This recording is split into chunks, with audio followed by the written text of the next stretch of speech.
It'll go so fast. Good afternoon, colleagues. The June 30th, 2026 meeting of the Seattle City Council will come to order. It is 2:04 p.m. My name is Joy Hollingsworth, City Council President. Will the clerk please call the roll? Councilmember Kettle. Here. Councilmember Lynn. Here. Councilmember Rink. Here. Councilmember Rivera. Present. Councilmember Saka. Here. Councilmember Strauss. Here. Councilmember Foster. Here. Councilmember Juarez. Here. Council President Hollingsworth. Here. 9 present. Thank you. There are no presentations for today or no proclamations for presentation, so we're going to jump right into public comment. Colleagues, at this time, we're going to open up the hybrid public comment period. Public comment is limited to items on today's agenda and the Introduction Referral Calendar and the Council's work program. Council cannot accept comments on quasi-judicial items or any campaign-related matters. Clerk, how many speakers do we have signed up today? We have 10 remote and 14 in person. So that is 24, if my math is correct. So that means that because we have fewer than 30, everyone's going to get 2 minutes today. Clerk, will you please read the instructions for the public comment period? The public comment period will be moderated in the following manner. Speakers will be called in the order in which they registered. Speakers will hear a chime when 10 seconds are left of their time. Speakers' mics will be muted if they do not end their comments within the allotted time to allow us to call on the next speaker. Public comment period is now open and we'll begin with the first speaker on the list. Awesome. Thank you, Clerk. And if you are online, we will come to you after we finish our in-person speakers. And I will let you know that in-person speakers, we have 14.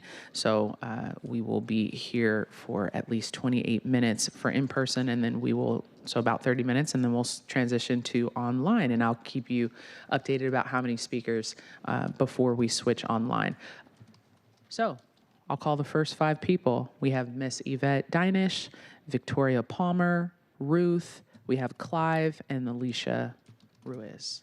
So if you all start getting ready on deck, Miss Yvette Dinish, welcome, followed by Victoria, Ruth, Clive, Alicia. Welcome. Any microphone you want to use.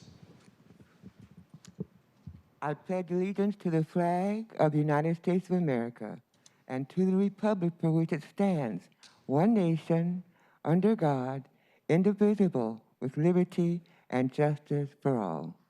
Councilmember Keller, I want to give you a shout out. I read your email regarding the Climate Pledge Arena Community Fund. Thank you for the shout out. It was pretty interesting. And hopefully people will take advantage of that. And also, Councilmember Lynn, when the mayor decided to close off Lake Washington Boulevard for the whole weekend, were you notified ahead of time at all, or just something she took upon herself? Talk to you later. I'm sorry? He'll talk to you after. This is for your okay, yeah, go ahead. We'll talk later. Because the reason I asked is because the Rainy Beach community is really pissed about this, and there will be pushback. Also, I've noticed in recent meetings that when a particular group has an issue, they show up en masse to view the opinion, which is a good thing. But true civic, to the public at large, true civic engagement comes from showing up at regular council meetings and also in other events that other organizations in your community doing. And like I said, showing up on the regular, in person or and remote. And that's a good way to stay engaged in the community. And then, lastly, there's a public safety forum tonight. I don't know who's the public safety committee. I know it's tonight, but I forgot where it is. So if you just kind of let me know, because I would like to go if it's at all feasible. And thank you for it's nice to have a full council again, and welcome back, Amelia. And that's all I have to say for now. Thank you. Awesome. Thank you, Ms. Yvette. Next, we have Victoria, Ruth, Clive, and Alicia. And just a reminder, if you ask the council members questions, this is public comment period for you all, and then usually sometimes after, council members can stay engaged. So it's just a reminder that we won't answer you, but at the end. Thank you. Hello, Council. My name is Victoria Palmer, and I'm an executive board member of the King County Republican Party. First, I want to thank our city leaders for their efforts to make Seattle a fabulous host city for the World Cup, and how nice it is to see Seattle shine with all the world watching. Today, I'm here to share comments on the Trans and Queer Interdepartmental Team, IDT, formed by the mayor to establish a structured permanent framework for supporting transgender and queer individuals who have relocated to Seattle to escape hostile environments in other states. The clear intent of the IDT is to redirect public funds to pay for housing, food, and elective and cosmetic medical procedures for trans individuals. We oppose the use of taxpayer money for these purposes. It's clear that the appeal made to the mayor to declare an emergency of trans refugees was based on highly inflated numbers and that no such emergency exists.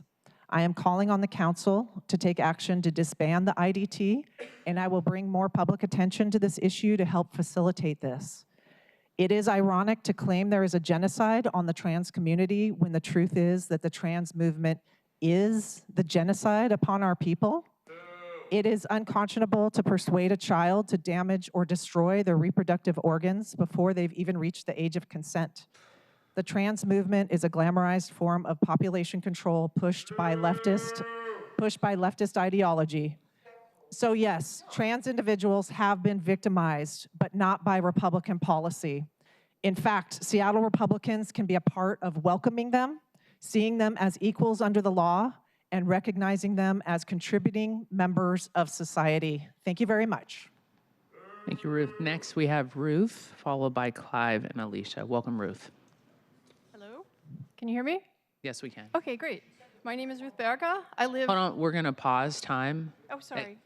We'll pause your time. We have a little disruption in the background. Mr. Diaz? Mr. Diaz? No worries. We're good. Nick, we're good. All right.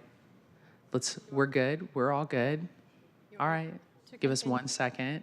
Mr. Diaz, you're good? All right. No. You're good. We're good. We're good, Bennett. All right. Go right ahead. Thank you. Okay, great. Hi, again.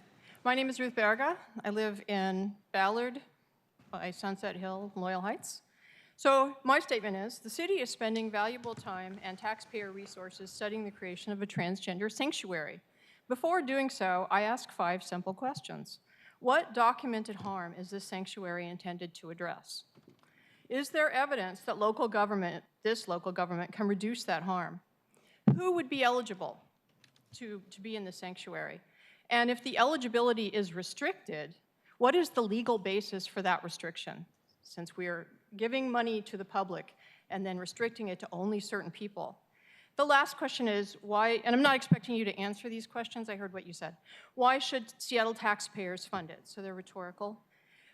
Seattle faces a serious budget shortfall, and our residents struggle every day with public safety, transportation, housing costs, and the declining quality of our neighborhoods.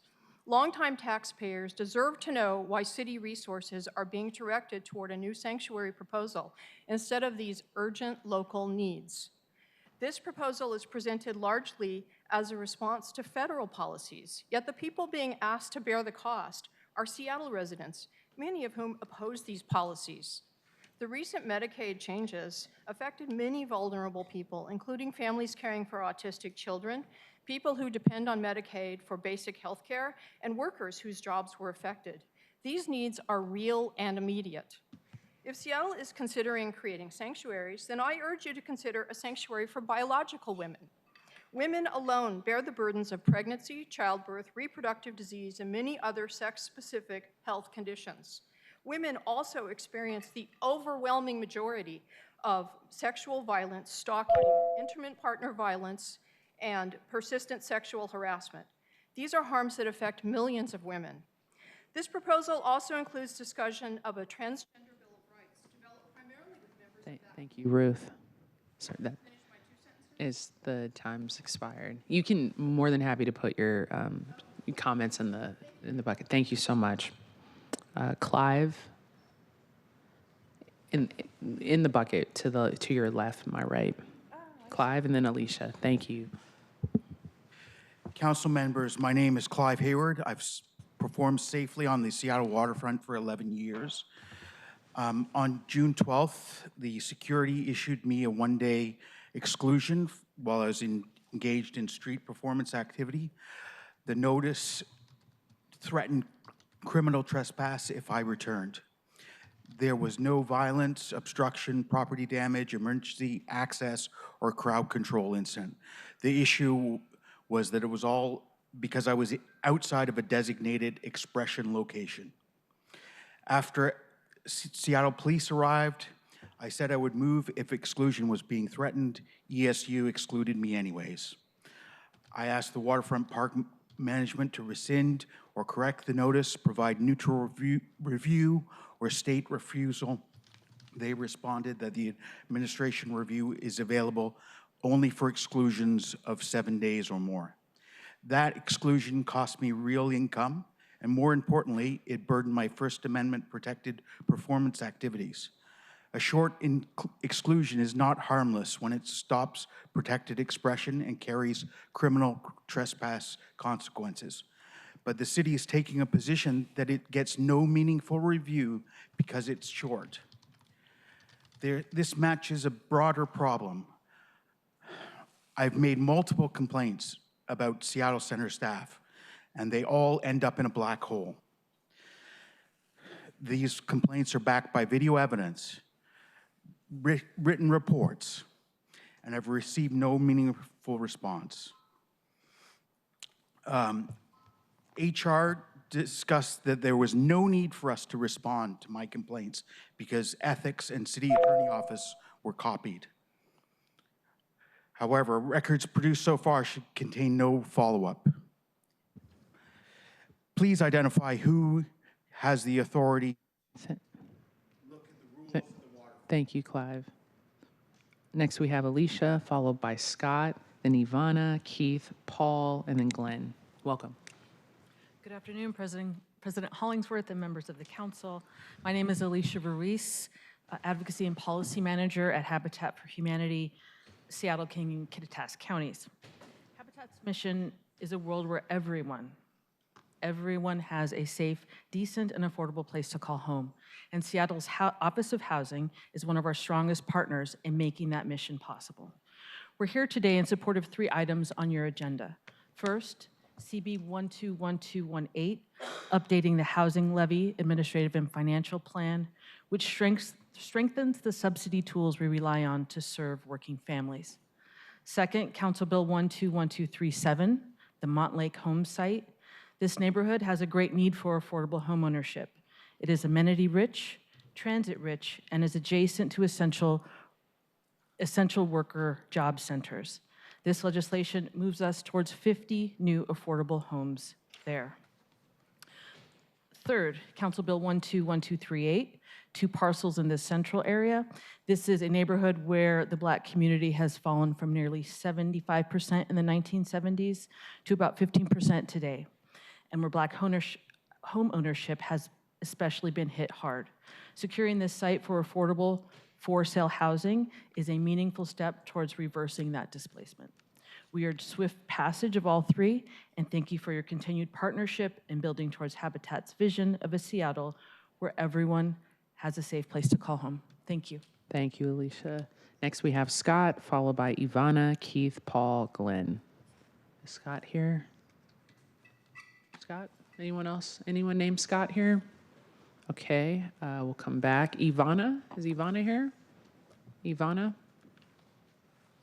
Is there a Ivana here? No? Okay, next we have Keith Carpenter. Hey, Keith, welcome. Hi there, I'm Keith Carpenter. I'm the pastor of Epic Life Church in North Seattle. And council, I just want to commend you for taking some action in our neighborhood in 105th and Aurora and the Aurora tragedy that we have going on up there. There's been a lot of years of this, and thank you for curbing some of it with the barriers and whatnot. I do want to encourage you on a couple things, is not to forget that we just put a Band-Aid on the problem, and it's not solved. And wouldn't it be great if Seattle could solve a bigger problem? There's real victims who are young girls, mostly, young boys as well, on the street, and they're being victimized and abused. And there needs to be something more than just a Band-Aid. And I really want to encourage you to lean into it even farther. We have an opportunity because there's some momentum, and I think if you get the right people together, you could really cause some really important policy and probably change in this city. The city is supposedly known for prostitution. Not a good thing to be known for. The city around the world, you say Aurora Avenue around the world, and Seattle, people know. I tell people all the time that I have a business and I'm a pastor on Aurora. They're going, woof. I'm like, I know, but the human tragedy is worth it, and it's worth sitting there now for 18 years in this space. And I want to encourage you to look at the rot of a society that allows its most vulnerable to be continually used over and over. It is horrific. Thank you. Thank you, Pastor Keith. Next, we have Paul, followed by Glenn. Hi, I'm Paul Tomlinson, and I've been here before, talked about neighborhoods. I've also worked with Keith in his area, cleaning up graffiti and walking the streets and kind of safe walks with people. So I want to back up what he's saying. This past Saturday, we did a cleanup in Washington Park, and I want to give a shout out to our President Joy, who was there with about 50 other people, who was a result of two neighbors, one a business person and a community member, circulating 130 handouts, encouraging people to come and actually clean up, walk up the hill, clean out where the encampments were. And I believe we had about 50 people there. I've talked to all of you about neighborhood working together, and we hope more and more that we can get you out and come to these some of these cleanups. People are beginning to see what the problem is, but they can also be a part of that. And so we just want to thank you. We know you're addressing that. And what Keith is doing and some of the churches that are working with him are doing an amazing job of pulling people together. And we can do that. The World Cup has shown that we can do a lot of things. And President Joy, I really appreciate your effort. And you actually did quite a bit of work that day. I was very impressed. So anyway, thank you very much. Thank you for that, Mr. Paul. Glenn, don't mind getting my hands dirty, okay? Dirty hands, clean money. Is Glenn here? Glenn? Glenn, hey, Mr. Glenn, welcome. And then after Glenn, we have Max, then Gabriel, then Howard, and then Bennett. My name is Glenn Stockwell. I'm chairman of Washington State Economic Development. It's a nonprofit entity, and I'm coming before you today to ask you two questions. And I would like to work directly with Patty Murray for a period of 1 month. In 1 month, I put together large state projects before when I was much younger. Okay. What I'd like to do, there's over $5 billion sitting on the federal table that President Biden put there on November 15th, 2021. And nobody has gone out to get it. I've known Patty for many years. We get along well. And what I'd like to do is gift 1 month of my time to go back to Washington, D.C. And in 1 month, I know this sounds strange because of government and all of that, we will start the initiation process to get the $5 billion.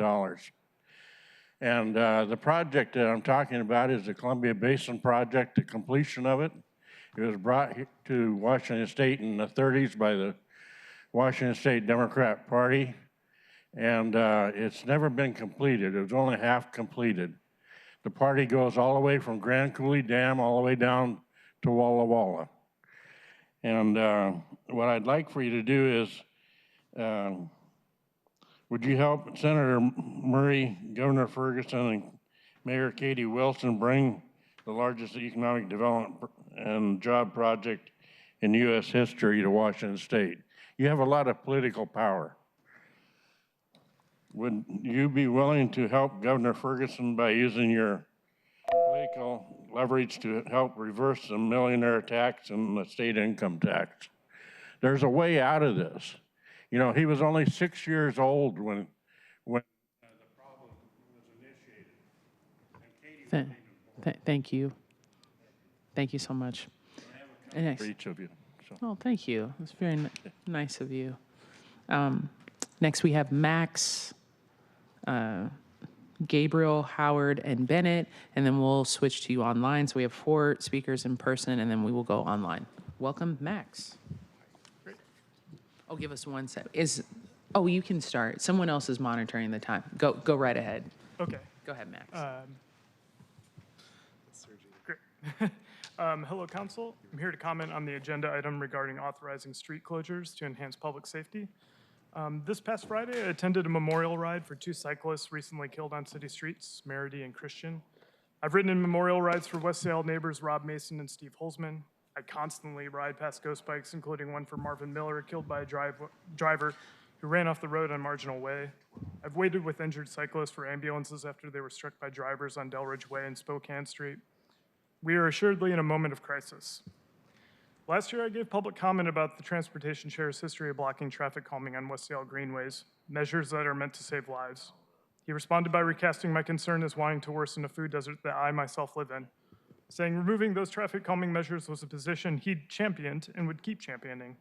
Yet at Meredy's memorial this last week, that same chair said he wouldn't meddle in SDOT's process, even though he earmarked hundreds of thousands of dollars to expedite a project for drivers' convenience on Delridge Way not long ago. Even when people are telling you exactly what would keep them safe, we grind through a slow process. It's been 2 weeks since Meredy was killed. In a similar amount of time, the city was able to install protected bike lanes on Southwest Andover Street simply to disperse a homeless encampment. It should be as fast, if not faster, for when someone dies in the street. I've worked and lived in West Seattle for 15 years. While infrastructure around the peninsula's edges has improved somewhat, getting between our own neighborhoods has not. We're dangled the same promises on a loop. A Fauntleroy Boulevard Greenway traffic calming, both proposed over a decade ago and then canceled. You have the authority right in front of you tonight to close the street for safety. You should use that same urgency for the streets where people are dying when using the street itself. At the memorial, Meredy's daughter said, and I'm paraphrasing, that this is bullcrap. She is right. We need to do far, far better. Thank you. Thank you, Max. Next, we have Gabriel, followed by Howard, and then Bennett. Welcome, Gabriel. Hey, folks. My name is Gabriel Diaz, and I'm here to speak today again about the calendars and protests and the response to it. Firstly, to our trans brothers and sisters, happy Pride. Ignore that noise from earlier. Hateful BS has no place in Seattle, and it's no wonder the King County Republican Party is where it's at with people like that at the helm. We here in Seattle stand against all hate, and that's including calling out blatant hatred and discrimination when it's there. Now, last time I spoke, I mentioned my close friend who, after being arrested, swore at a cop, and in response, that cop wrenched his arm and his shoulder while he was restrained as a punishment for swearing at the cop. Now, originally, OPA ruled that this just did not happen. We had clear, convincing video evidence. They said it didn't happen at all. The issue is that after OPA makes a ruling, there is no process to appeal that. So after a blatant video where we could see the video and they had just been clearly talking, like in their response to it, you can clearly talk about a different time. No, what do? However, because the evidence was so clear and convincing, I, along with many other vocal citizens, asked to re-review.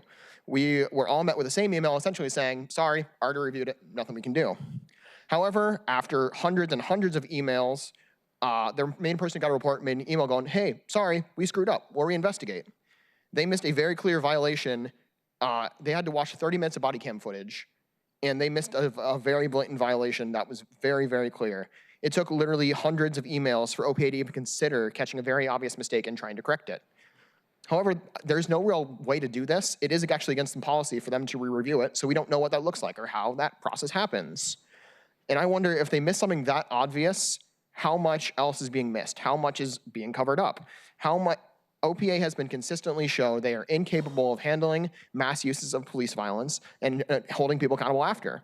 SPD has disabled multiple people, including myself. You, as the city council, owe it to make sure that they get justice, what happened, and make sure OPA make it very clear that this was wrong. OPA cannot and will not do that. I'm once again calling for an independent investigation of the calendars and protests and the firing of officers Matthew Didier and Officer K. Thank you. Thank you, Gabriel. Next, we have Howard Gale, followed by Bennett. Good afternoon. Last week, I noted that the June 18th, 9th anniversary of Charlena Lyle's murder by SPD passed unmentioned and seemingly unnoticed by City Council or electeds. July will bring us the 11th anniversary of Sam Toshiro Smith's murder by SPD and the 12th anniversary of Larry Andrew Flynn's murder by SPD. All three of these people were in crisis holding an edged object when killed by SPD. If they had lived in the UK or Japan, they would still be alive. 13 days ago, a King County inquest jury split in its findings on the 2020 SPD murder of Sean Furr, shot in the head while holding his infant son and no weapon. Only 3 of 6 jurors found his killing authorized use of deadly force and not criminal, despite all aspects of our police accountability system deeming this killing lawful and proper. Lawful and proper is not my words, it's not rhetoric, it's the actual words put in every document. The shooting of someone in the head, a black man in the head with a baby, lawful and proper. In 13 days will be another King County inquest into the SPD murder, also deemed lawful and proper, of Ryan Smith in 2019, an African-American man in severe crisis holding a knife. I believe the jury's verdict in this case will be far clearer as to the unnecessary and criminal nature of this killing. I hear the word accountability thrown around a lot by this council. There's certainly been no accountability for these murders, but I know you are far more concerned with financial accountability. Given that, and given repeated inquest verdicts indicating that our accountability system is doing something very wrong, I would ask, why has there never been an independent audit, as requested by the city auditor in 2017, of our police accountability system, given that they have spent hundreds of millions of dollars in the last 9 years, hundreds of millions of dollars, and the repeated scandals involving folks that head up this system. Lastly, I'll just note, a lot was said last week about gun violence. It's not me. MLK noted this in the 60s. You can't perpetrate and perpetuate violence abroad and at home via police. And then ask our young people. Thank you, Mr. Gale. Thank you, Mr. Gale. Next, we have Bennett. And I don't know if there's more folks. Nope, signed in? All right.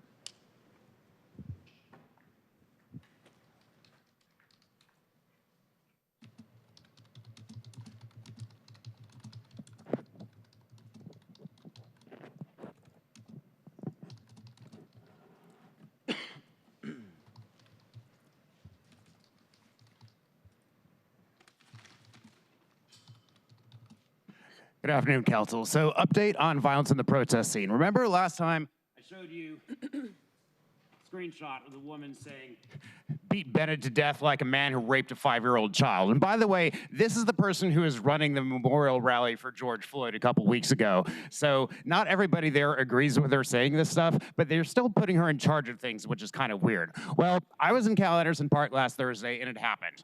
A bunch of people recognized me. They got on the phone to call more people. When they had enough of them, they came up on me and tackled me to the ground and pepper sprayed me in the face and put me in a headlock and punched me a couple of times in the face and stole my phone.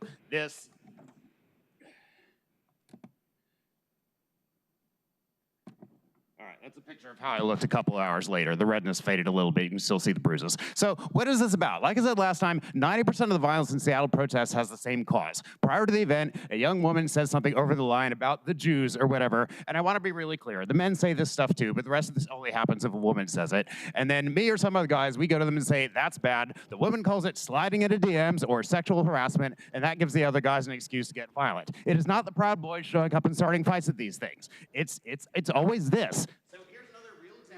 This is a woman who posted something about the Jew slaveholders in the United States. I'm not going to read it and screen grab it off Seattle Channel if you want. This is me like, hey, no. This is her like, who, me? And she is out there right now calling this sexual harassment and sliding into DMs. And because they live in this fact-free environment, this has escalated recently into calling it rape. I'm going to play you something from the body cam for a protest. You can clearly hear her saying the word rapist.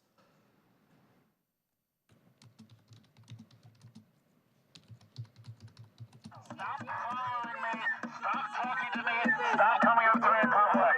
You're rapist. You're predator. Go home. Bennett is a predator. Bennett is a predator. When you use words like rapist and predator to describe a man saying, stop talking shit about the Jews, that causes this violence. That's how it happens. Thank you, Bennett. So we're going to transition online. As well. So we have Gabriel Newman, followed by Jen Carl, Colin, and then Peter Orr.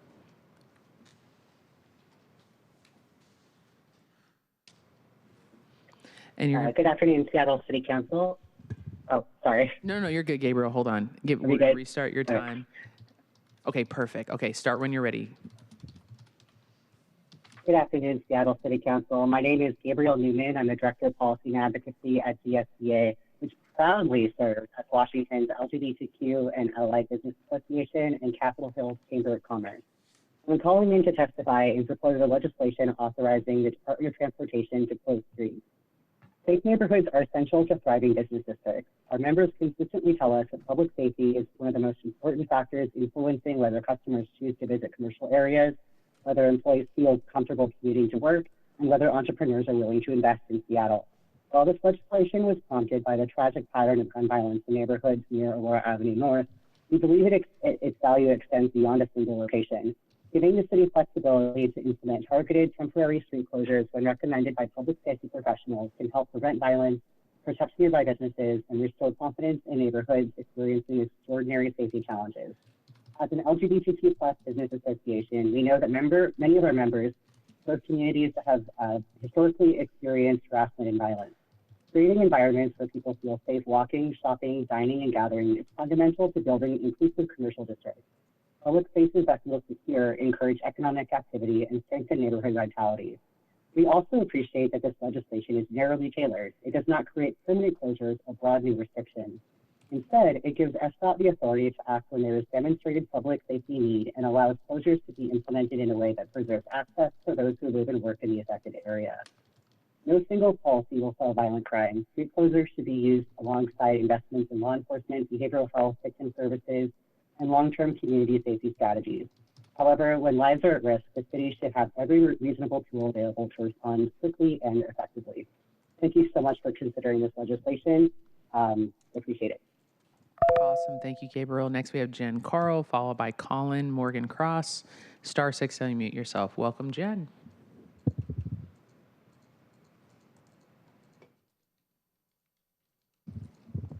Good afternoon, Council. My name is Jen Carl. I use she, her pronouns, and I'm our Neighborhood Safety Coordinator for Capitol Hill through the GSBA in proud support of Seattle's LGBTQIA+ community and business owners. I'd like to echo the testimony around DOT closures provided by my colleague Gabriel with the added consideration of preparedness for potential vehicular attacks. In addition to that, I'm also testifying in support of the legislation amending and adding to the Seattle Municipal Code to describe the duties of the Community Crisis Responder Team.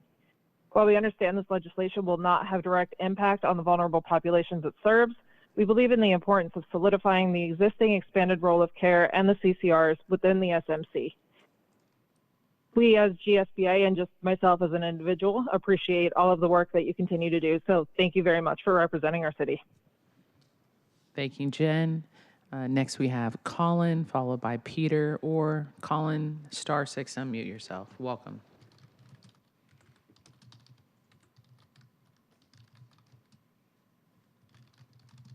Good afternoon, Madam Chair and members of the council. My name is Colin Morgan Cross. I'm the Vice President of Real Estate Development at Mercy Housing Northwest. And I'm here to comment today on Council Bill 121236 regarding a ground lease of property at 2929 27th Avenue South. Mercy Housing Northwest is headquartered a few miles south of the property in Rainier Valley, and we are proud of our track record and commitment to serving Seattle's families with affordable housing and services for the last decades. We're also proud to be partners with El Centro de la Raza in this exciting, innovative, and impactful project. The vision for our development is based on key themes derived from public input. We aim to create a neighborhood that is welcoming, safe, diverse, accessible, and community-centered. Key elements of the new community will include 241 units of new affordable homes for working families, primarily made up of 2, 3, and 4-bedroom apartments. A new Rainier Valley Early Learning Campus for the University of Washington with 35,000 square feet for childcare and university teaching space. Community serving commercial for locally owned businesses in partnership with the Office of Economic Development. And at the heart of the community, a large public open space that is available to residents and the wider community for outdoor activities and gatherings. We have collaborated with members of the community, the Office of Housing, multiple other city departments, and our stellar design team to re-envision the Mount Baker Station area and to create a new, vibrant, and inclusive community.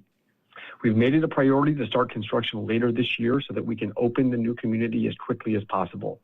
The legislation before you today is an essential milestone that will allow us to do just that, and I ask that you support it by voting yes. Thank you for your consideration. Thank you, Colin. Next, we have Peter, followed by Paula Sardinas. Peter, press *6 to unmute yourself. Good afternoon, Council. My name is Peter Orr. I'm a 16-year resident of the North Aurora neighborhood, and I'm just calling in to express gratitude and support for the Bill 121233. The barriers that the mayor and SDOT eventually did put up have been definitely providing a quieter environment, and I think that having the ability to enable the chief of police to initiate these is brilliant. Thank you specifically to Councilmember Juarez, Kettle, Saka, and Lynn for your vocal support of this. And I also want to just echo what Keith Carpenter mentioned, that this is just one small step toward actually addressing the problem. And so far, I've seen from this council more determination than any other branch of our current government in addressing the situation. So I applaud your measures, and I ask for your continued creativity in providing tools to the prosecutor and the mayor to take the crimes on Aurora as seriously as they deserve. Thank you. I yield my time. Thank you, Peter. Next, we have Paula Sardinas, followed by Aaron. Welcome, Paula. Good afternoon, Madam President, members of the council. For the record, Paula Sardinas, President and CEO of FMS Global Strategies and the WBBA. Calling in today on behalf of our members who are very prevalent in the Seattle area to comment on the proposed MHA reduction the council will be considering. While we all agree that Seattle needs more housing, the question is whether reducing the MHA by 80% for market rate developers is the right decision. Based on the information presented to date, we do not believe this is. You've seen credible evidence demonstrating that MHA fees are the primary barrier prevention that allows affordable housing to go forward. If the city is being asked to forego up to $20 million in affordable housing revenue, the burden should be on those requesting this reduction, not on the backs of the Black and brown people that can least afford it. MHA is one of the city's most cost-effective tools for ensuring that Seattle grows, and as it grows, affordability grows with it. Weakening that tool without measurable accountability will shift that and cause more harm. The proposal also raises significant long-term concerns. Once MHA fees are reduced, there's no guarantee that they're going to return to today's current level. The city risks permanently weakening one of its strongest, most affordable funding mechanisms without any assurances that this is going to pencil or that additional housing production will actually occur. If the projects are genuinely feasible, we welcome that data-driven conversation. Show us the analysis, the project-specific information, the transparent evidence. Public policy should be driven by facts, outcomes, and accountability, not assumptions.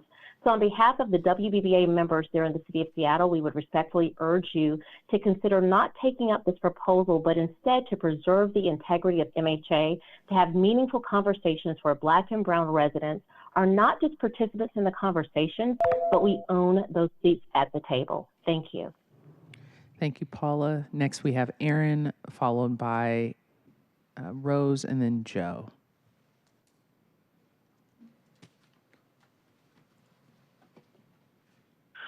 Council President Hollingsworth and members of the Seattle City Council. My name is Aaron Tillich, Legislative Aide with FMS Global Strategies, and I'm testifying today on behalf of FMS Global Strategies and the WBBA in opposition to reducing the MHA fee. Many of our affordable housing developers, community development organizations, and housing advocates are members of the WBBA. We recognize the urgent need to build more housing across Seattle. The question before us is not whether we should increase housing production, it's whether we should weaken one of the city's primary affordable housing funding tools without evidence that doing so will produce the intended results. This proposal will reduce mandatory housing affordability fees by 80%, resulting in an estimated loss of $10 to $20 million in affordable housing funds. Yet to date, we have not seen that data demonstrating that MHA fees are the reason that these projects are not moving forward. Projects may be stalled, but that alone does not establish that MHA is the barrier.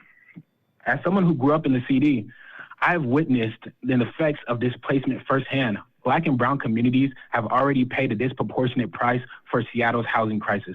They should not have to be asked to shoulder an even greater burden by reducing the resources dedicated to affordable housing while providing significant fees, reducing the market rate development.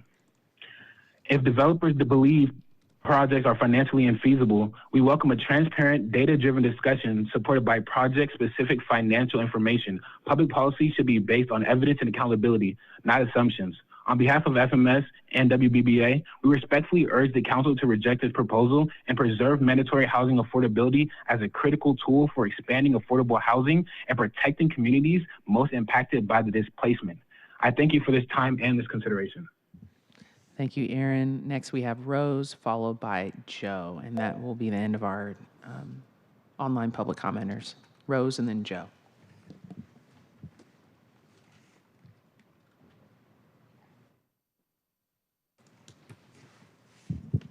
So *6 to unmute yourself, Rose. We see you online, *6. There we go. There we go. Different than #6. Today, this is the last day of Pride Month. It is also horrifically one of the most terrible days that we have had in transgender legal history. The Supreme Court handed down decisions today saying that not only do they believe that trans people are not entitled to be in sports as anyone else is, but also that we do not have any recourse under the 14th Amendment. Let me say that again. The Supreme Court of the United States has indicated that they do not believe that trans people should be protected under the 14th Amendment of the United States through the Equal Protection Clause. They are setting the stage for denying trans people any sort of protections for being ourselves, which when we talk about the ongoing and increasing early stages of genocide, this is what we're talking about. We are talking about them trying to pull passports, whether it's ICE trying to take, or they're trying to make it so that individuals that come here to the U.S. are not able to be recognized for being trans, or this, or all other marginalization and targeting that's happening. This is getting worse, and this is just the beginning. This is why we are talking about the violence that is happening to our communities, and also why the emergency declaration is necessary. Tomorrow goes into effect the Idaho transgender bathroom bill, and we are going to see more and more people coming here. And this is only going to get worse as the year progresses. And that's not even all that's going on here. We had SPD that targeted people in Cal Anderson last week and kidnapped people and did not let us know where they went for days for seemingly no reason. We need to know what's going on, and we need to have people in the city council and the mayor support us, because we need that right now more than ever. Thank you, Rose. Next, we have Joe. Welcome, Joe. Thank you, President Collingsworth. It's Joe Kunzler here. I want to comment about some things, and I really appreciate the full 2 minutes today. The first thing is I attempted to call into the KCHRA last Friday and was rudely interrupted by an inexperienced chair when I was trying to raise the issue of the fact that this mayor promised 500 tiny homes in time for the World Cup and wasn't able to deliver. And I wonder how much of that was because of KCHRA's incompetence. I hope that the City Council will demand answers as it considers whether or not to shut down KCHRA, and I encourage you to seriously consider this. What is needed is to have posters all around Seattle saying, you can't be the council president on drugs, you can't play for the Seattle Storm on drugs, you can't play for the Seattle Seahawks on drugs. I mean, you kind of get the picture. And you certainly can't be Councilmember Dan Strauss on drugs. He's also a great Sound Transit board member, by the way. Moving along, I also wanted to call in today, and I don't want to get in the back and forth with the previous caller, but I think it's generally unsafe to have trans persons playing with natural girls. Now, if fully adult women want to have make that choice of inclusion is a choice that adult women should be able to make. I, as a cis male, don't want any voice in that, but just to protect natural girls, because there's a possibility of injury and all. So I think we'll get politicians away from medical decisions. Moving on, I do also want to comment about something else that's troubling me, which is the lack of condemnation of anti-Semitism. I think more can be done to protect the Jews in our community, and I think it's important we all condemn anti-Semitism. Finally, I want to conclude on this positive thought. I'm very happy with the way Seattle is being managed and run in the transportation element. Go Storm, go Sun Transit, and go USA. Thank you for your public service. All right, thank you, Joe. Thank you. Are there any more folks that signed up? No, I want to thank everyone for whether you signed up online or you came in person for your public comment today. And really appreciate you taking your time out of your day. And as I always say, the people that send us emails and connect with us on the bus or at the grocery store, wherever may have where you would like to give us public comments, thank you so much. Or at the park on a Saturday in the morning at 10 a.m. while we're picking up litter. Thank you for all your comments. Today, so we're going to, public comment period is now closed. We're going to transition right into our meetings. And if there's no objection, the introduction and referral calendar will be adopted. Hearing no objection, the introduction referral calendar is adopted. And if there's no objection, the agenda will be adopted. Hearing no objection, the agenda is adopted. We will now consider the consent calendar. Items on the consent calendar include minutes of June 23rd, 2026, and Council Bill 121239, payment of the bills. Are there any items council members would like to remove from today's consent calendar? Hearing none, I move to adopt the consent calendar. Will someone kindly give me a second? Second. Thank you. There is a second. It's been moved and second to adopt the consent calendar. Will the clerk please call the roll on the adoption of the consent calendar? Councilmember Kettle? Aye. Councilmember Lynn? Yes. Councilmember Rink? Yes. Councilmember Rivera? Aye. Councilmember Saka? Aye. Councilmember Strauss? Aye. Councilmember Foster? Yes. Councilmember Juarez? Aye. Council President Hollingsworth? Yes. 9 in favor, none opposed. Awesome. The consent calendar is adopted. Will the clerk please affix my signature to the minutes and the legislation on my behalf? Now, we'll jump right into the meat of the meeting. Or the tofu of the meeting. Will the clerk please read item 1 into the record? The report of the Public Safety, Agenda Item 1, Council Bill 121233, relating to closing public streets to maintain or enhance public safety, authorizing Director of Transportation to close streets, amending Section 11.16.125 of the Seattle Municipal Code, declaring an emergency, and establishing an immediate effective date, all by 3/4 vote of the City Council. The committee recommends the bill pass. Awesome. Councilmember Kettle, as chair of the committee, you're recognized to provide the committee report. Thank you, Chair. Committee report, I will defer to our colleague, Councilmember Juarez, for the first and last word on this bill, given that she's the prime sponsor. Awesome. Councilmember Juarez, you're recognized. Thank you, Chair Kettle, and thank you, Council President. I just want to comment before I go into some of the comments I had made during committee that Council Bill 121233 is a manifestation that has a long history beyond the last 6 months that we've seen, particularly in my time on Seattle City Council, going on nine and a half years in Aurora and its history. That being said, let me get through my comments and then I want to respond. And I also want to thank my co-sponsor, Councilmember Saka, and then I will do a few more thank yous if you, Councilmember Kettle likes me to close this out. This ordinance allows SDOT, Seattle Transportation, or Seattle Department of Transportation, and SPD to close public streets based on the recommendation of the Chief of Police, quote, in order to prevent criminal activity, and that would include gun violence, drug activity, solicitation, sex trafficking, prostitution, etc. The original legislation was drafted and transmitted by former Mayor Harrell. I want to thank Councilmember Lynn again when he was in the City Attorney's Office. Councilmember Lynn, thank you. This, as I shared earlier, this is a great example of shared leadership for bringing this legislation to my attention and to our office and working with us. I also want to thank quickly, and I'm doing some thanks up front because these are the people that helped us work through some of the language besides Councilmember Lynn. Working with City Attorney Evans, Council President Hollingsworth, and Councilmember Kettle, who is the Chair of Public Safety. I want to briefly go through the community support and events timeline.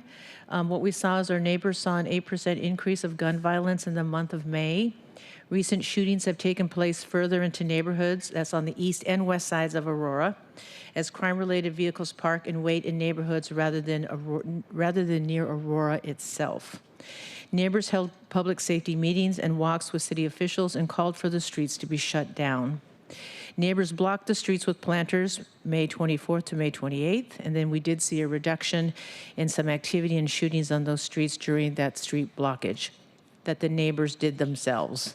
On May 28th and 29th, the mayor's office removed the planters and installed slowdowns, and then, of course, the shootings returned on May 30th to June 1st.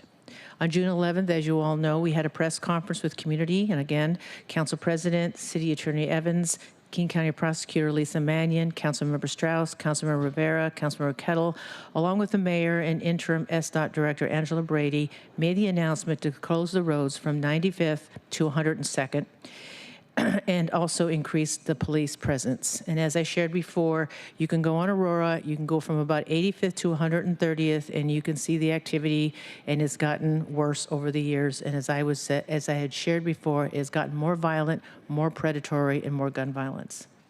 This legislation is meant as a temporary tool when public safety issues arise in concentrated areas, providing the city the ability to act quickly in subduing crime, which allows time to assess long-term needs and implement solutions for these areas. And that's where we're looking at the executive branch, more importantly, SDOT, and how we can have more, as some folks said today in public comment, more than a Band-Aid.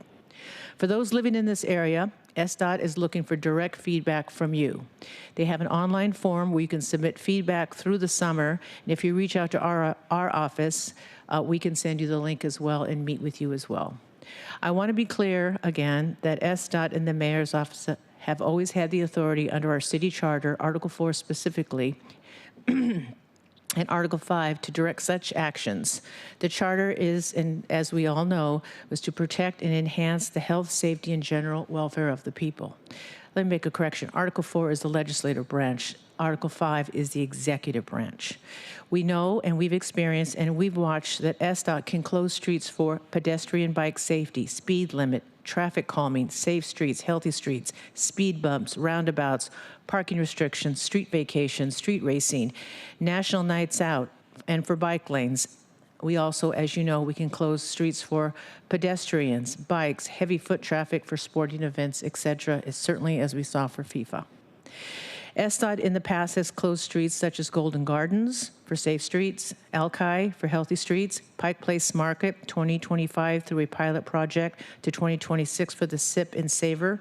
And I should add, during COVID, we closed many streets for safety and health purposes. And also we've also heard and we've watched and experienced, and I think the council president has spoken to this, Lake Washington Boulevard has been closed many times for the weekend for bikes and pedestrians. And I just want to share that while we appreciate transit and we appreciate those that use transit, and just want to add that we also have people that need their cars. We also have people that can't always walk. And we're not just a transit-oriented city. With that being said, I want to add that and thank City Attorney Evans, along with Councilmember Kettle, Chair of Public Safety, in our combined efforts to and work with the mayor's office in a supplemental budget request for a vice prosecutor, an FTE position that will be cross-deputized with King County Prosecuting Attorney's Office to address, investigate, prosecute those involved in sex trafficking, solicitation, and all the activity in prostitution that we see going on Aurora and has gotten, as I said, worse. We can and have the authority to shut down a street for bullets flying and endangering the very lives of those that live there, gunshots that we have seen and heard. People should be able to walk safely, take the bus, walk their children to school, worship, go to church, use the transportation without the fear of being shot at or being involved in cross gunfire. Lastly, I want to thank those folks that came down to public comment, that called our offices, that reached out to our other council members who called in and showed up, and community attended the walks on Aurora for those to see that this is real and the violence is real. And again, as I shared before, your courage is indeed contagious and it far outweighs fear.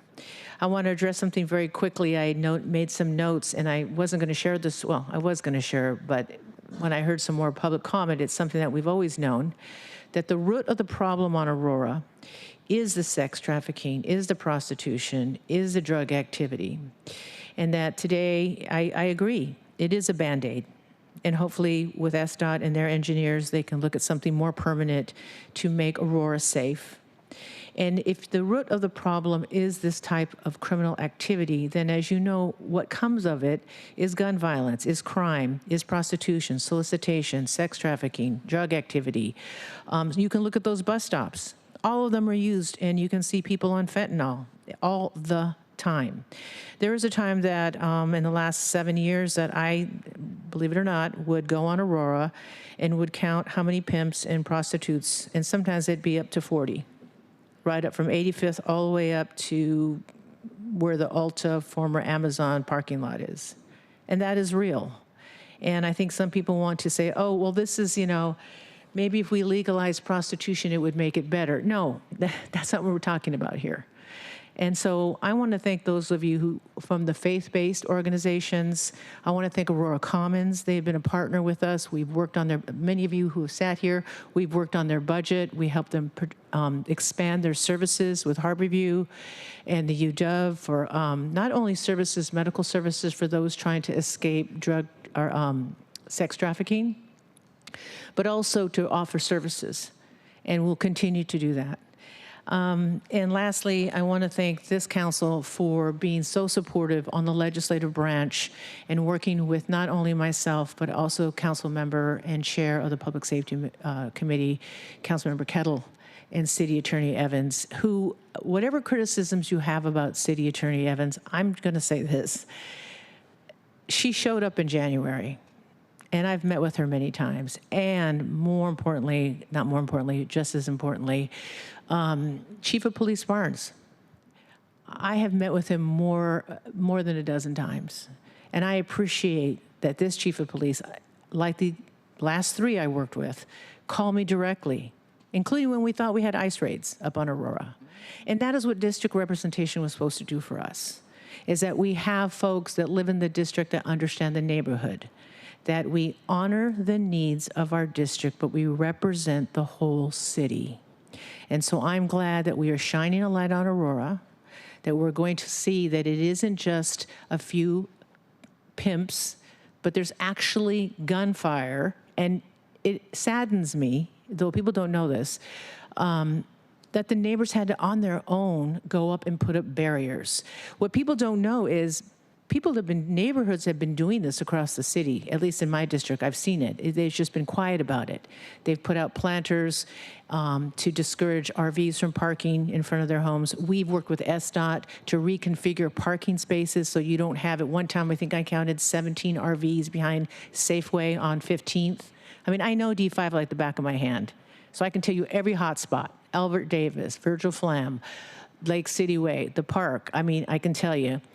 And when we're here today, and again, this is for all of my colleagues, we care about this city.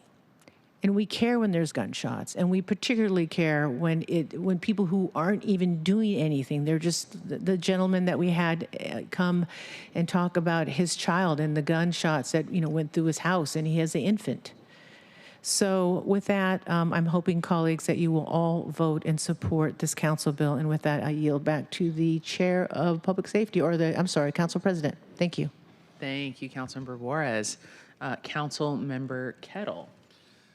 Thank you, Chair. I want to first thank you to Councilmember Juarez and all those that she thanked as well, and especially the North Aurora neighborhood. Colleagues, we need a comprehensive approach in North Aurora. We need to have balance between the focus on our neighbors in crisis with a focus as well on our neighborhoods in crisis, like that in North Aurora. We need leadership that is sustained with an element of follow-up and follow-through. This is not just a summer issue. This goes throughout the year. We need implementations of ordinances passed into law. We need accountability to match the compassion in our efforts. And we need the integration, on one hand, of public safety, the traditional public safety, with public health, housing, and human services on the other hand. And so I ask that, we actually, to move forward, that we address the crisis in North Aurora by achieving our goals related to SBD staffing. The more officers we bring on board, the more that we can pull off patrol, but back into detectives, but back into the specialty units that are designed to work this problem set. That we can take advantage of the great force multiplier that is the Real-Time Crime Center, its CCTV program, and as it relates to this, the automatic license plate reader program, which would be so key on Aurora. Again, implement our ordinances. As Councilmember Juarez pointed out, we need the partnership between King County Prosecuting Attorney's Office and the City Attorney's Office. They need that assistance. They need that person, that prosecutor to tackle the legal sides of these things. We need service providers that relate to commercial sexploitation to be there at second and third watch. I've been up at the North Precinct. They don't all show up at second and third watch. In fact, it's very few. And here's the issue. We can't wait till 9 o'clock the next morning. So we need to engage on the human services side of the thing to ensure that they're there when needed and they can partner with the North Precinct. Again, this is the seam defined, the seam between public safety, public health, housing, and human services. And I would add to the more general point that was raised, we need the unified care team, which engages with community. And it's not what it's been characterized to be by others. We need to have this comprehensive approach. But today and right now, what we need, and colleagues, I ask for your support, is passing Council Bill 121233. Thank you. Thank you, Chair. Awesome. Thank you, Councilmember Kettle. Thank you, Councilmember Juarez, for those opening comments. Colleagues, want to open the floor up if there's any more comments regarding the bill before us, which is Council Bill 121233. Councilmember Strauss, you are recognized. Thank you, Council President. I'll be brief. Just want to say I've had the pleasure of working with Councilmember Juarez when she was here before. I got to watch no momentum lost in the transition to Councilmember Moore and no momentum lost in the transition back to Councilmember Juarez. That's very important because when you lose momentum in a space, in a place like Aurora, things unravel very quickly. And, I shared this at the press conference a few weeks ago that I lived on Motor Place in Aurora in the early teens, just after the Thunderbird Motel was closed, but still standing.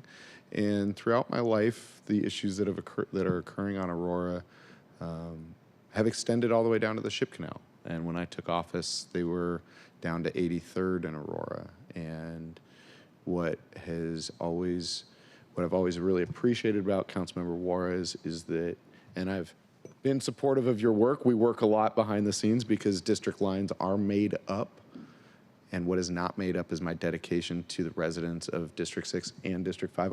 Honor the district, but represent the entire city.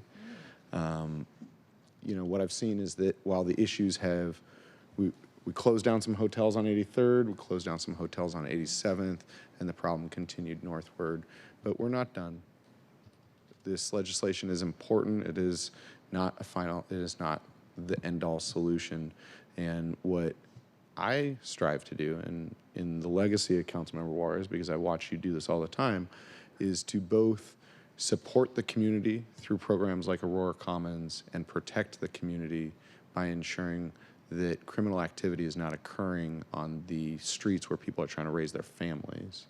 And what I heard very loud and clear at the press conference a few weeks ago is that multiple layers of government, the Seattle City Council, the mayor, the King County Prosecuting Attorney, the Seattle City Attorney, and Police Chief Sean Barnes and Assistant Chief Nicole, and Chief Barden, but the message was clear that if you want to engage in criminal activities on streets where people are raising their family, you will be arrested, you will be prosecuted through the process of our through our court systems. And it's that simple. We have to both support our community with programs like Aurora Commons and protect our community on the streets that they raise families. Thank you.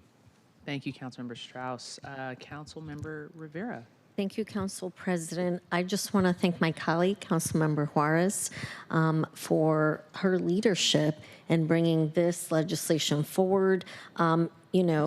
As she mentioned, and as we talked about at the last press conference, we don't need to bring emergency legislation. We have the authority to do so, but we're under a situation where this is how seriously we're taking this, that Councilmember Juarez brought forward this emergency legislation so we could do something right away.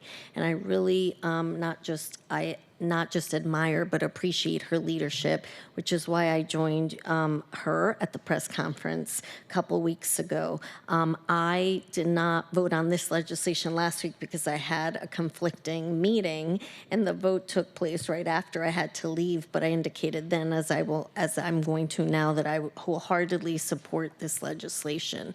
As was mentioned earlier, I represent the D4, but I also work on issues related to every constituent across the city. We are district specific, but we are here to also partner together and work together toward the entire city, not just the district that we represent.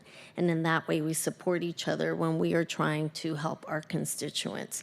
I agree, this is not the solve all. We will have to continue to work to figure out the atrocities that are happening on Aurora. There are girls and women being trafficked and abused and used, and we need to do more as a city collectively, working with all branches of government to take some serious action. And you all know that I very much care about gun violence. That's why I'm sitting here today, that I hosted a gun violence symposium. I am working on next steps for that, and you all will hear more about that.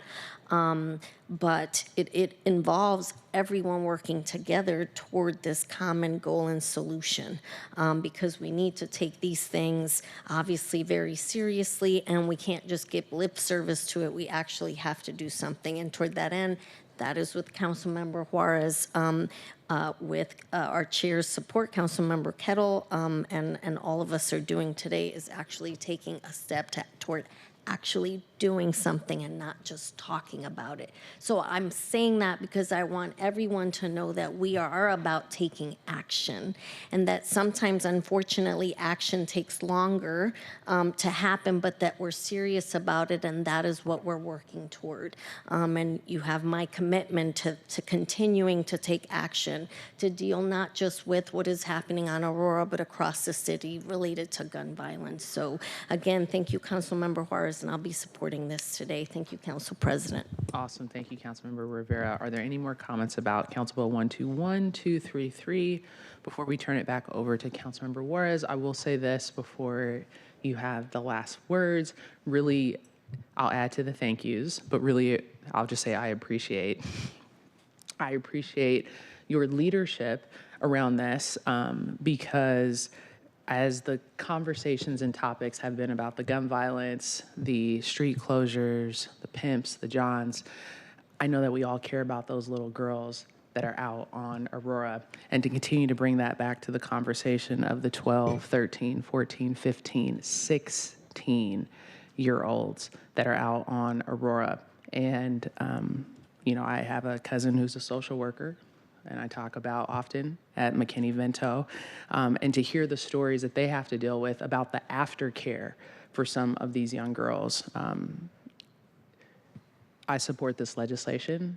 We all know it's a first step, but really appreciate your advocacy on this and using the legislative your legislative role and powers within this department to do everything that we can to get the outcomes that I know that the city attorney wants. I know that the mayor's office wants. I know that a lot of people that we want to make sure that Aurora is safe. So I want to thank you, Councilmember Juarez, for your leadership on that and getting us all to understand the severity of this issue. So thank you. And Councilmember Juarez. Thank you. I'm just going to add on two notes. First, I want to apologize to the folks on Aurora East and West that it took us so long to have a legislative response, emergency legislation when you were experiencing gun violence, and we've seen it all over the city.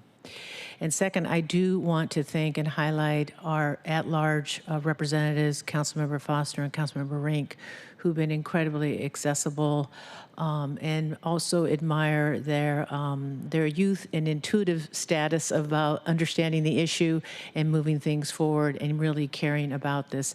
I'm kind of laughing to myself as Councilmember Strauss made a comment that I told him about years ago, that we honor the needs of our district, but we represent the city.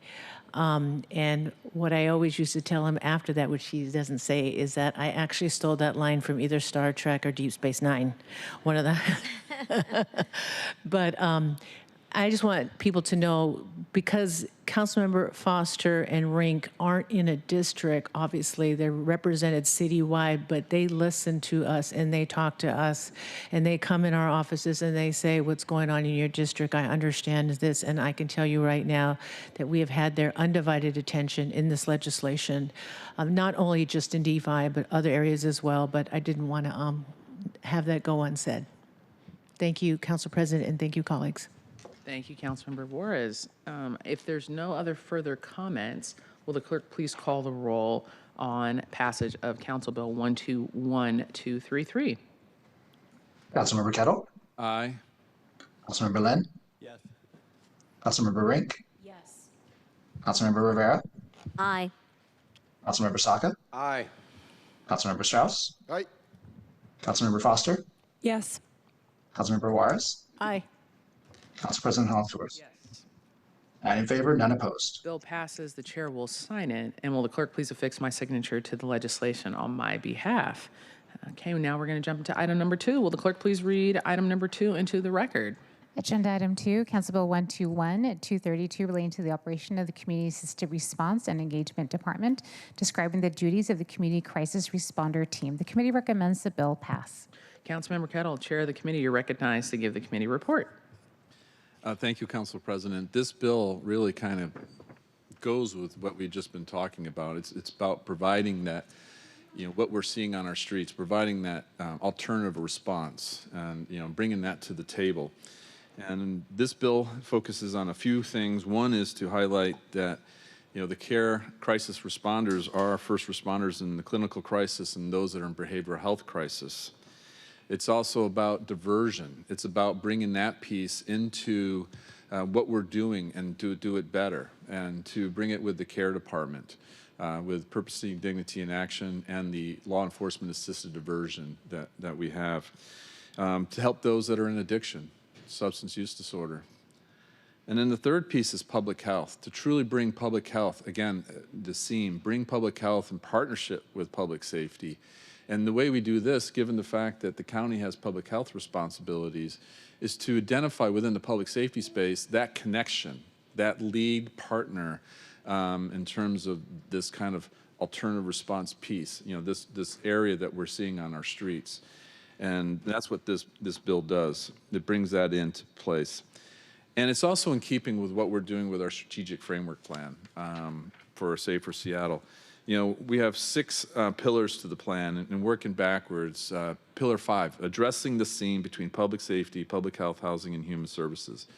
This is where care department resides, right in the seam. This is where alternative response is, right in the seam. And we have to build this up, and this is an opportunity to do so. Pillar 3, there's the gun violence piece that Councilmember Rivera was speaking to, but it also has community safety. bringing that piece into, the partners that we have in this alternative response space, not the government piece, but the community piece, to bring that into play. And that's really important. And then the last one being pillar 2, furthering a functional criminal justice system. It is so important for us to work all those pieces that we have the hiccups on, that there's speed bumps, there's these mismatches, whatever it is. We have to have a further and proper criminal justice system. And this includes bringing in diversion. This includes working with those that are in behavioral health crisis or clinical crises. And so what we're doing is in sync with, the overall plan to bring this, forward in terms of what we're seeing on our streets. To, again, since we have many from North Aurora, what we're seeing on North Aurora. Because it's not just what we were just talking about. It is across the board. And at the end of the day, and this is how I approach things, and I know my colleagues do as well, is that we should be looking for ways to set up individuals and organizations up for success. The care enabling ordinance, we've been going through these iterations, and our goal should always be to set up the organization for success. Because at the end of the day, if care is successful in this alternative response piece, that means our neighborhoods are going to be more successful. And importantly, our neighbors that are in crisis, that they're being helped and set up for success. So colleagues, with that, I ask for your support regarding Council Bill 121232. Thank you. Thank you, Chair. Awesome. Thank you, Councilmember Kettle. Colleagues, is there any other comments regarding the bill before us? Council Bill 121232. Okay, seeing none. Clerk, will you please call the roll on the passage of the bill? Councilmember Kettle. Aye. Councilmember Lynn. Yes. Councilmember Rink. Yes. Councilmember Rivera. Aye. Councilmember Saka. Aye. Councilmember Strauss. Councilmember Foster. Yes. Councilmember Juarez. Aye. Council President Hollingsworth. Yes. 9 in favor, none opposed. Bill passes. Chair will sign it. Will the clerk please affix my signature to the legislation on my behalf? Good job, Councilmember Kettle. Will the clerk please read item number 3 into the record? The report of the Housing, Arts, and Civil Rights Committee, Agenda Item 3, Council Bill 121218, relating to housing for low-income households, adopting the 2023 Seattle Housing Levy Administrative and Financial Plan for program years 2026 through 2028, adopting housing funding policies for program years 2026 through 2028, and for the 2023 Seattle Housing Levy and other fund sources, authorizing actions by the Director of Housing regarding past and future housing loans and contracts. The committee recommends the bill pass as amended. Awesome. Councilmember Foster, as chair of the committee, you are recognized to give us the committee report. Thank you so much, Council President, and thank you, colleagues. So excited to bring this forward for your support. This is an update to the housing funding policies that the Office of Housing does once every 2 years. As a reminder, and colleagues, you know that OH did a more substantial update 2 years ago. The majority of this update was technical in nature, although I will just highlight for you, our office did work with the Office of Housing, and actually I want to express my gratitude to the Office of Housing and the Mayor's office for their work on this update. We did work on some changes to update and clarify language regarding details on debt restructure and stabilization loans. As we know, Office of Housing made those for the first time in 2025 as part of their Notice of Funding Availability Awards. And we wanted to make sure that the HFP policies provided clear guidance on that. We also worked with OH to clarify changes for supplemental funding adjustments to facilitate construction finance closing or conversion from construction to permanent financing. Again, this is a practice that the Office of Housing already had in place and was already authorized to do. We just added some additional language to provide guidance in the HFP policies around that. So overall, a really good package of updates that just ensures that as we move forward implementing our housing funding, including PET, MHA, and money from the housing levy, that we have clear and strong council oversight. With that, this passed unanimously out of committee, and colleagues, I ask for your support. Awesome. Thank you, Councilmember Foster. Are there any comments regarding the bill before us? Okay, awesome. Will the clerk please call the roll for the passage of the bill? Councilmember Kettle. Aye. Councilmember Lynn. Yes. Councilmember Rink, Yes. Councilmember Rivera, Aye. Councilmember Saka, Aye. Councilmember Strauss, Councilmember Foster, Yes. Councilmember Juarez, Aye. Council President Hollingsworth. Yes. 9 in favor, none opposed. Bill passes. The chair will sign it. Will the clerk please affix my signature to the legislation on my behalf? Will the clerk please read item number 4 into the record? Agenda item 4, Council Bill 121-236, relating to the Office of Housing granting a ground lease of real property located at 2929 27th Avenue South, authorizing the Director of the Office of Housing to grant a lease of the real property to MBTOD Phase 1 LLLP, an affiliate of Mercy Housing Northwest and El Centro de la Raza, and authorizing a related agreement and actions to support the development of affordable housing and commercial space intended to be used for early learning, child care center, and associated uses. The committee recommends the bill pass. Awesome. Councilmember Foster, we going back to you for the next items, number 4, 5, and 6. So all you. It's a real housing party over here. Thank you so much, Council President. And I'll share a few words, and then just to give him a heads up, if Councilmember Lynn wants to speak on this, I'll also make sure that you have the opportunity to do that. This is a really exciting opportunity, colleagues. We heard some public comment here about this project today and the collaboration between Mercy Housing and El Centro de la Raza. This is a project that's taking place right at the Mount Baker Light Rail Station on what many folks may know as the former UW laundry site. And this puts us on track to build 241 units total, 239 of those that are going to be affordable units. And what is really, really exciting about that is the number of 2, 3, and 4 bedroom units that are going to be at this site. So this is a really important opportunity for us to build family-size affordable housing here in our city at a moment where many families are struggling with the high cost of living, and in particular being rent burdened. This project is already fenced off, and they are ready to break ground this fall. And this is the final piece of the pie through passing this legislation. So I want to express my appreciation to the Office of Housing and the Mayor's Office on this. And I believe Councilmember Lynn will speak to this as well. But there's a long history of people who have been working on getting housing and childcare at this site, including our partners in the state legislature. And so I want to express my appreciation. This was a long time coming. And colleagues, I'm excited to ask for your support. Awesome. Thank you, Councilmember Foster. Councilmember Lynn. I know you didn't raise your hand, but I'm sure you want to. Thank you, Council President. Thank you, Councilmember Foster. And this is a super exciting development right at the Mount Baker Light Rail Station. And just a little bit of history. I got the opportunity to work on this when I was in the city attorney's office for about 6 years. But the former speaker, Frank Chop, when he was in the legislature, this was owned by UW. Colleagues who were on council before or who have been here for a while probably recall that we accepted this property via transfer from UW at no cost.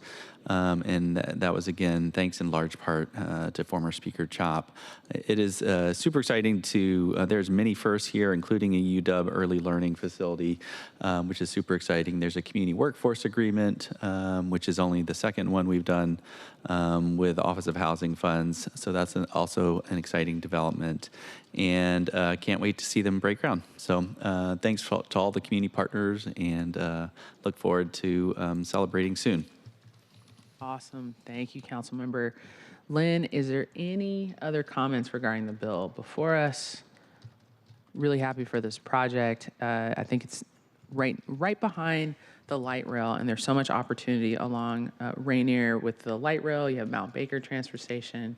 You have the QFC, the grocery store. Hopefully, we get another thing next to in that parking lot where you have a grocery store, and then also something else like whatever it is. But I know it used to be a drugstore.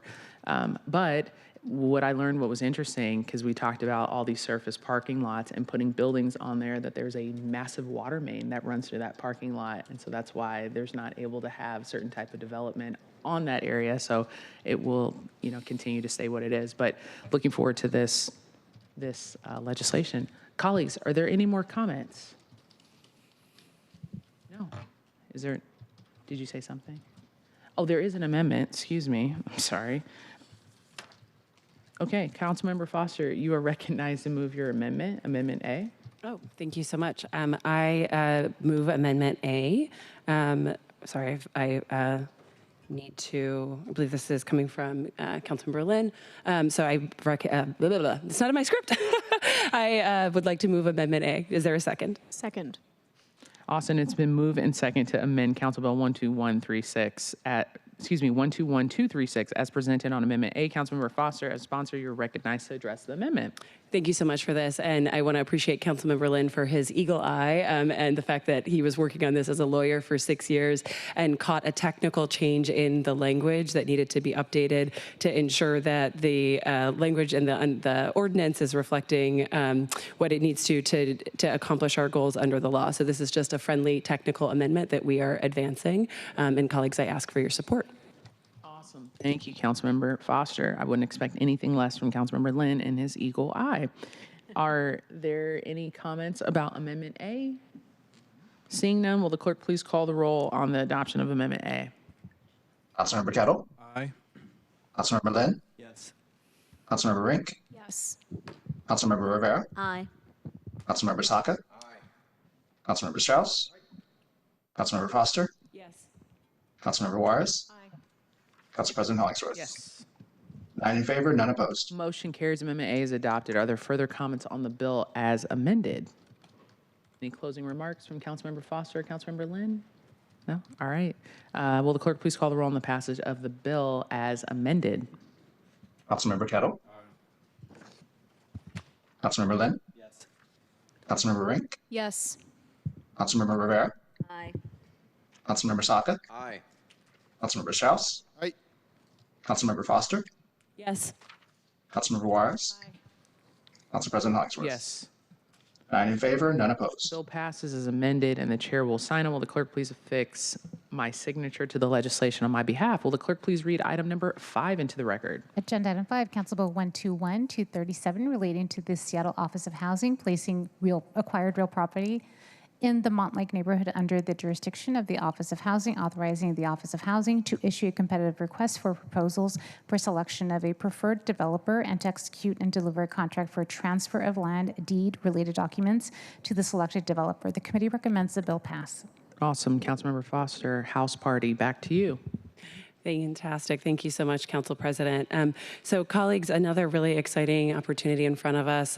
Whereas the piece of legislation that we just passed is getting us into the lease that we need to do to ensure that the development moves forward. This is helping us set up our pipeline again for continuing to build affordable housing in the city.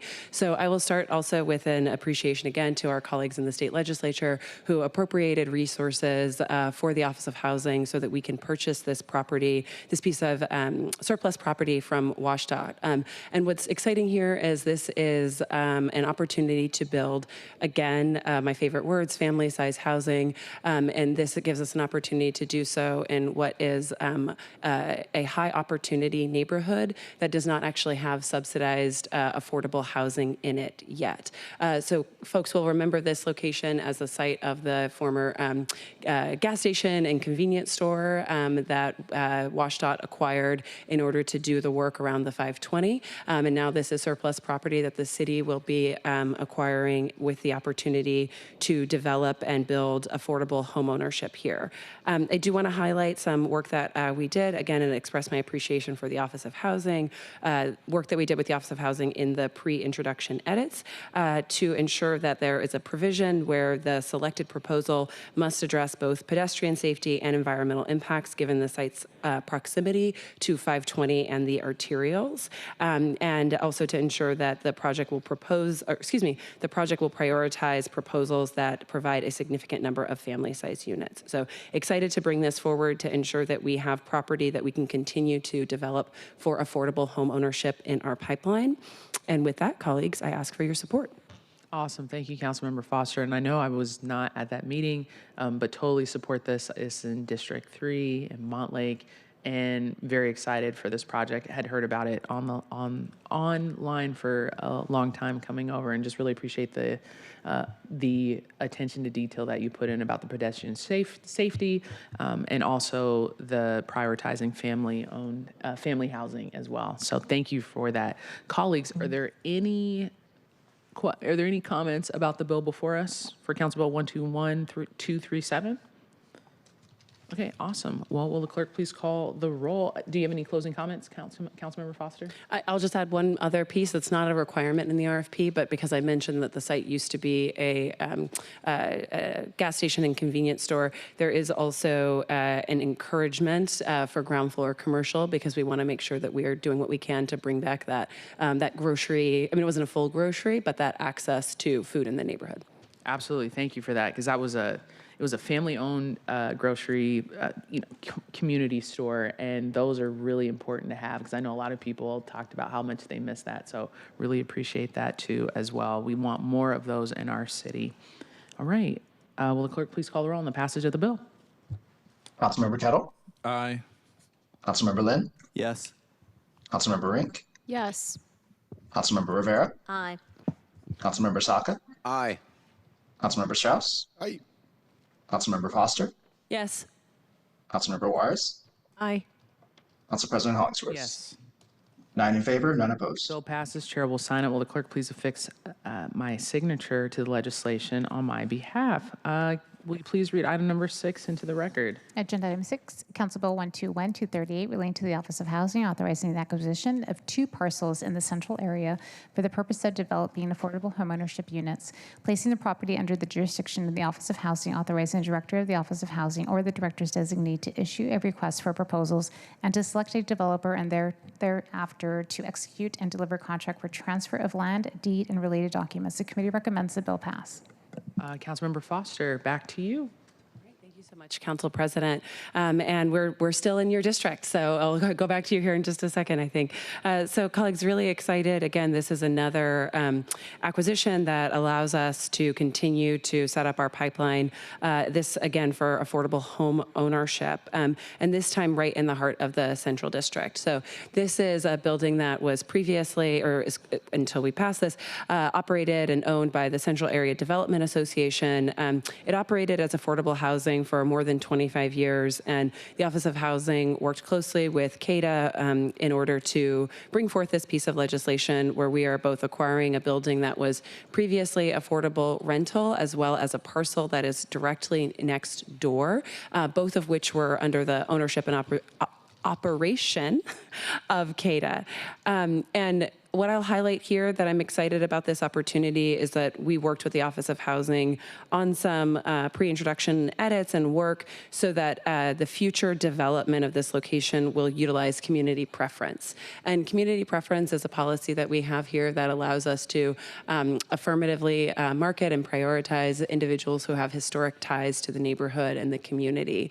And I can't think of a location in our city where that is more important in its application than in the Central District. So I'm really excited that we will have this opportunity to bring back affordable home ownership right in the heart of the Central District. And I will, colleagues, I will ask for your support and turn it back to Council President. She wants to comment about this in her district. Awesome. Thank you, Councilmember Foster. Fully support it, and also support the intentionality behind when we are building in our areas that might have been redlined, or not might, or have been redlined, and we're intentional about the architect, the builders, the developers, the people that are developing these properties as well, and then the home ownership piece, how important that is. So really appreciate your attention to detail on that too as well, and fully support this legislation.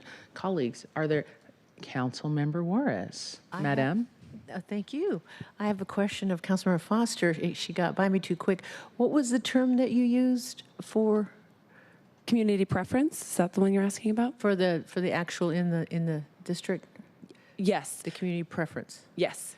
Wonderful, because we have a different term for that in Indian country, but that's what we do. And maybe you should, if you want me to, I can draft up a land acknowledgement. So thank you. Thank you for that, Councilmember Juarez. I will say I think that setting the term aside, I think the impact of this will be felt because we've seen it used with rental housing previously already here in the city, and we've seen that have an impact in the ability of some of our affordable housing rental operators to allow folks who have been displaced to return to the neighborhoods that they've been displaced from. So I take your comment, but I do want to share we have tangible impact from this. Thank you, Councilmember Juarez. Because we know she wants the land back, the land acknowledgements. Councilmember Juarez says if you ain't, same here, if you're giving labor acknowledgements, what's up? Like, just don't acknowledge the labor. I'm just saying. Okay, colleagues, are there any more? Sorry, is there any more, is there any final thoughts regarding this land community preference piece? Okay, will the clerk please call the roll on Council Bill 121238? Councilmember Kettle? Aye. Councilmember Lynn? Yes. Councilmember Rink? Yes. Councilmember Rivera? Aye. Councilmember Saka? Aye. Councilmember Strauss? Aye. Councilmember Foster? Yes. Councilmember Juarez? Aye. Council President Hollingsworth? Yes. 9 in favor, none opposed. Bill passes. The chair will sign it. Will the clerk please affix my signature to the legislation on my behalf? There were no items. That was a good job, Councilmember Foster. There was a housing party, House Party number 5.